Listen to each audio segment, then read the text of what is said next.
Welcome back. So in this video I'm going to show you how to draw a robot arm, and we're going to start with the side view. So let's go ahead and get started with that, and we'll start with some primitive basic shapes to get rolling. And we're just going to draw a circle, a rectangular shape down, another kind of oval shape I guess right here, and we'll add a little bit of an angle here so the arm, lower part of the arm is not completely straight up and down. And then a bit of a hand at the end, or a fist or something like that, which could just be a block shape and a little triangular shape to the side. So the reason why I like to do this is because, for one, if you're not as advanced, this is really where you want to focus upon. And then as you get more comfortable with what you're doing, you'll skip steps. So we always start here, something very basic and crude.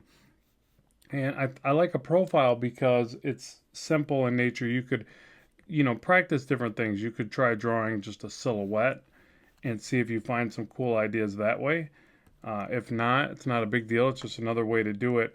You'll see people use a solid brush or pen, and they'll draw just a series of shapes. They might even do it really small, like a thumbnail. So they might do something like this and go, well, what if the shoulder piece kind of had this shape to it? And then as it progressed down to the arm, you got this, what looks like a tricep, but not really a tricep, obviously, because it's mechanical. But you can definitely start with some humanoid looking anatomy and then elaborate from there.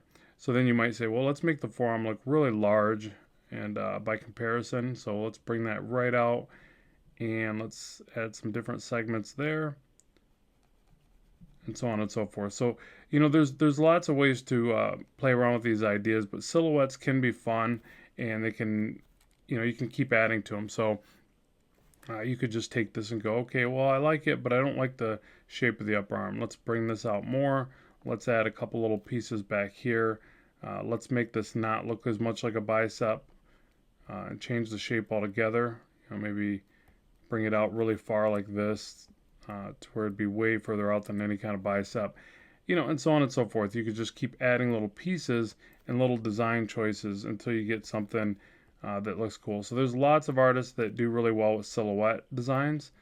So you could study that and try that as well. It's definitely a nice way to break up any kind of monotony. So if you're, used to just designing in one way, changing that up is always a good idea. So let's go ahead and jump back out of here and continue to work on this arm.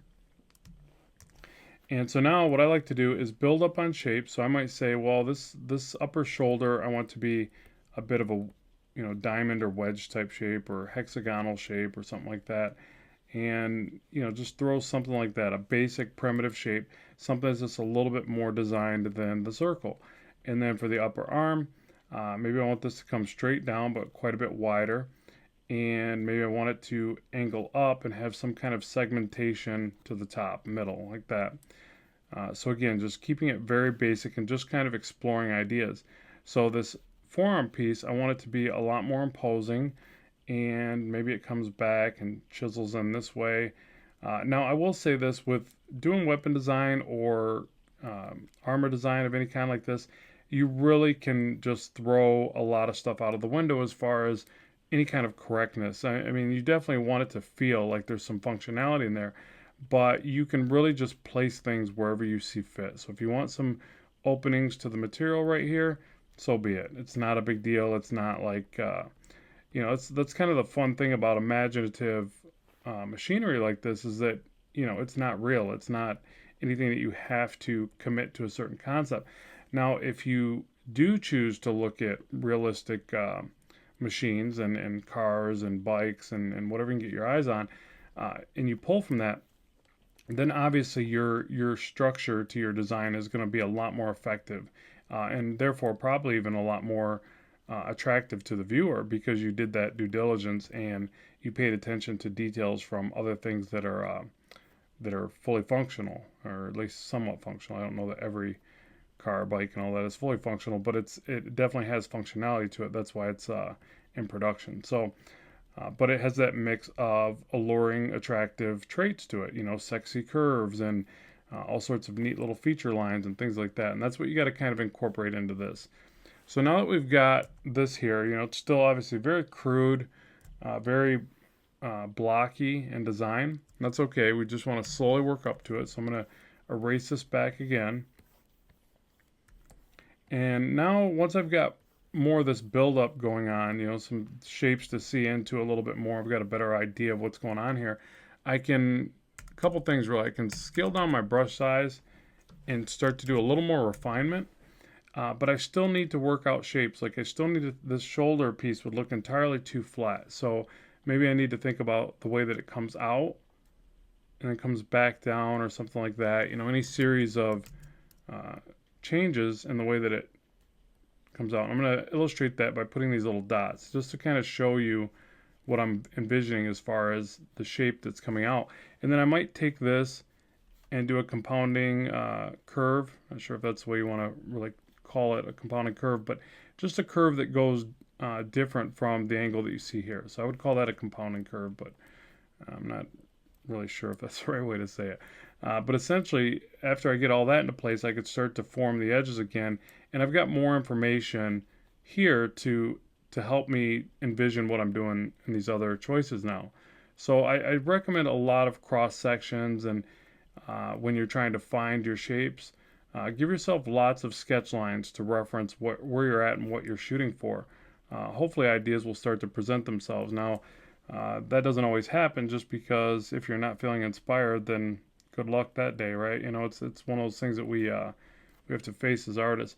But generally speaking, more sketch lines will help you to work through any bad concepts or any mental barriers to what you're trying to achieve.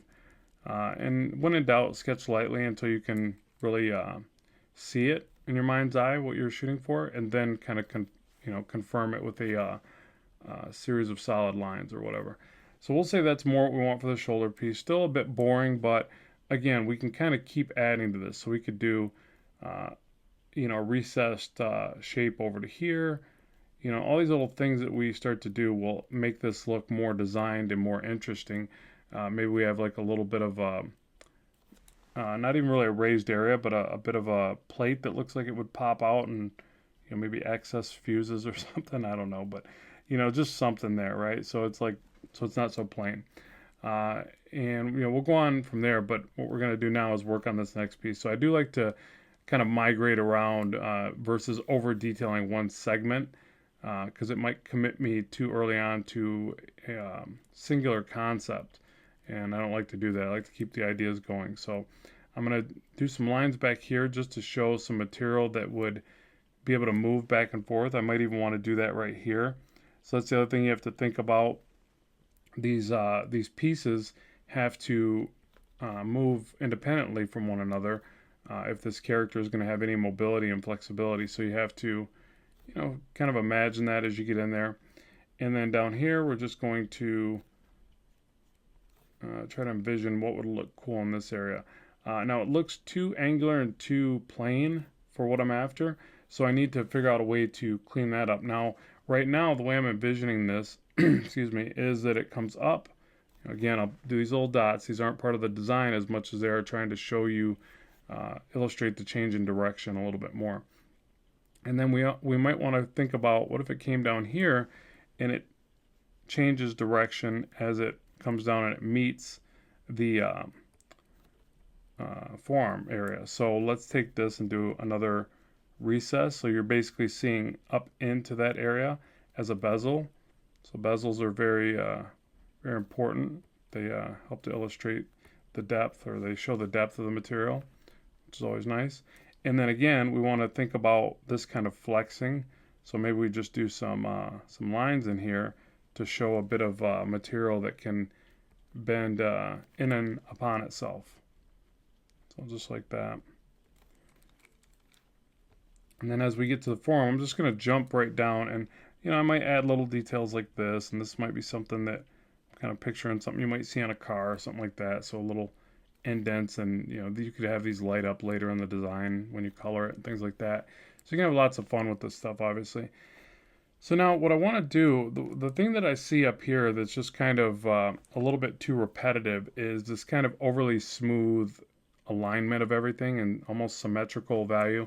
Even though the shoulder's tilted, it's still symmetrical in a lot of ways. So what I want to try down here is to change that a bit, and also I want to do some areas that look a bit more raised altogether. So what I'm going to do is change one side to the next.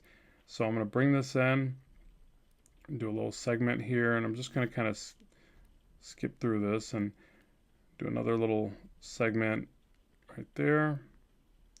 A little bit of the ridge of the bezel that you would see, something like that. And then as this piece comes back down and around, I'm going to have it connect over here. But then once I get over to here, I want to change it. So I'm going to actually bring this piece out now. And I think that adding asymmetrical values like this can be helpful, because if you add this overly symmetrical look to the entire design, it just seems a bit plain or a bit less interesting. But if you periodically place asymmetrical values in your designs, it can seem like you're being more creative when it's really not that big of a difference. It's just you're trying different things, you're thinking outside of the box a little more. So again, some of these bends in there, and then we'll put like another solid piece right there. And a lot of this will show a lot more effectively once we get to any kind of rendering stage as well. But okay, so now over on this side, I might want to show, maybe this is a bit of almost like a piece that looks like a handle coming off the side. So things like that can be fun, especially when you're doing these big hulking brutish types bits of machinery. You can show that you have like handles to help lift them, because obviously people couldn't carry these things around. So you do these big like hooks or clasps here and there, just to show a way for something to connect to it. And then also the openings, or I call them ports, but not really sure what they would be called, maybe vents and things like that. But these can always be fun to do, because they add a bit of a feel of functionality, and there's lots of creative ways to do these. So I'll just draw like these openings. I'll draw a little bit of a line down on each side to show the material kind of tapering, and then I'll even decrease the openings to them, so just so that they're not looking so repetitive. I could obviously just draw one and copy and move it, but then it would look a bit too repetitive, so I'm trying to avoid that. So now right now, the way that I'm picturing this is this being more of a sloping kind of curve like this. So I wouldn't even put those little dots to show you the angle change, because it's not so much of an angle as it is just a nice rounded curve. It doesn't have to be that way. That's just kind of what I'm envisioning at the moment. I could make the argument that it angles, tapers in, and then now as I illustrate further, I would try to picture that it comes up, over, and down. But again, I feel like that's a little bit too angular for what I want to see here. So I'm going to keep with the kind of soft curve that I was imagining. So it's almost going like this, like this. Now the other thing is, you can keep adding pieces on top. And this becomes tricky because you don't want it to become messy, or again, not as well thought out. But it can add a lot of character to the design. So you could do, let's just try to add a little piece right here. So I want to imagine, now if I just draw this like this, it almost looks like the piece up here where it's just a panel that pops out, some ridge lines to the material. But as soon as I add depth to one side, and I got to keep in mind our perspective, we're kind of looking a bit downward at it, so it would probably make more sense to have this depth on this side. Let's do that. And again, we could add another little shape down here. We could add a segment here. And again, we just kind of keep playing with ideas, and you could keep building up these shapes, as long as they make sense and they add to the design, why not? And, just again, we can kind of play around with some different openings in the metal. Let's see.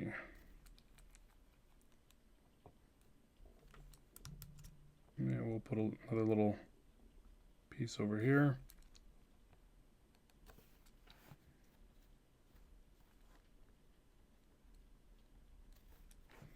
Okay, and now let's work on the hand a bit. So with the hand, I'll just do this kind of almost like I'm recreating the bones from the hand. So I'll put these knuckles in place, these lines coming back.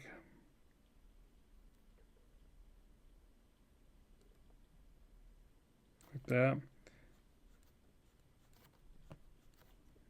And maybe they divide and separate or create openings right there.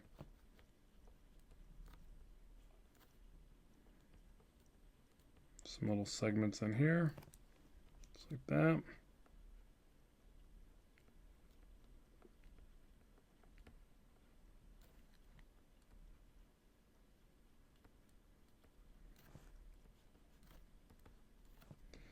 And you could also make the argument that a lot of this material needs to bend, so you could do some segments through here to make it appear that all this needs to flex more. Likewise, the separation of the fingers. So all these little details, again, help to illustrate that, what parts move, what parts might light up, what parts might be bezeled or have more depth to them. And then after you get it to this part, you can start to render a bit more. So you could take this over, this, and I'll go and time lapse the next part because it's just going to be shading and rendering, and I'll narrate through it. But what I'm going to do is soft erase this one more time, just like this, and then I'll put a bit of a gray wash in there just to kind of help illustrate, and then I'll add some rendering to this. So let's move forward. Okay, so now with the base drawing in place, we can get in here and just refine it, clean it up, make our final choices as far as the look of the bezels, the overlap of the materials. Here I'll use a bit of a gray wash just because it helps me to further illustrate the depth that I want to see in there. So I use this to define plane changes and show just the direction of the metal with the shadow. Then I'll convert that to a blue line effect and draw over top. So it's more of an aid to illustrate the line work a bit better. But it's also the same way I would start to digitally paint something like this. So with this, just really trying to mix it up and create lots of variety in the design. So I wouldn't say hardly any of it looks too functional or too correct, if there's any such thing when it comes to imaginative drawing, but I tried to make sure there's a lot of variance so that it looks more detailed and designed, when in fact there's just really a lot of kind of doodling going on in there. But it's fun, and it's always interesting to me to render things in as many ways that I can think of, and then again add in those tiny little details to kind of try to convey more materials and more overlap of materials. And you see I play around with different things in the hand and the wrist, and always just trying to explore those ideas before I commit to them. But a lot of this is just having fun, I would say. It's very relaxing to be able to do this because, again, there's so much that can just be left to imagination and creativity. So it's very fun to experiment. So hopefully you find interest in this one, and let me know what you think in the comment section below. And if you enjoyed this lesson, be on the lookout for my next course on how to draw robots and weapons. I'll make sure there's coupon codes available when that comes out. And I really appreciate you watching today. So keep drawing, keep having fun, and I will talk to you soon.